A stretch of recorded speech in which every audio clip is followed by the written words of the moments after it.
ദൈവഹിത പ്രകാരമുള്ള ദുഃഖം രക്ഷാകരമായ പശ്ചാത്താപം ഉണ്ടാക്കണം.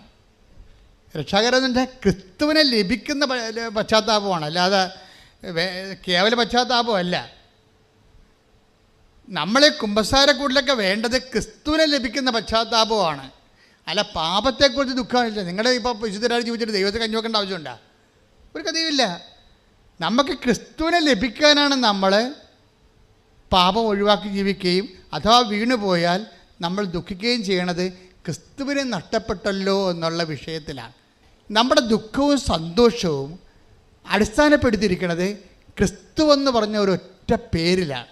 നമുക്ക് ദുഃഖം ഉണ്ടായി, ആ ദുഃഖം ദൈവഹിത പ്രകാരമാണെങ്കിൽ അത് ക്രിസ്തുവിന് നഷ്ടപ്പെട്ടല്ലോ എന്നുള്ള ദുഃഖമായിരിക്കണം. നമുക്കൊരു സന്തോഷമുണ്ടായി, സന്തോഷമുണ്ടെന്ന് പറയണമെങ്കിൽ അത് ക്രിസ്തുവിനെ പ്രതിയാണെങ്കിൽ ഇറ്റ്സ് ഓക്കെ.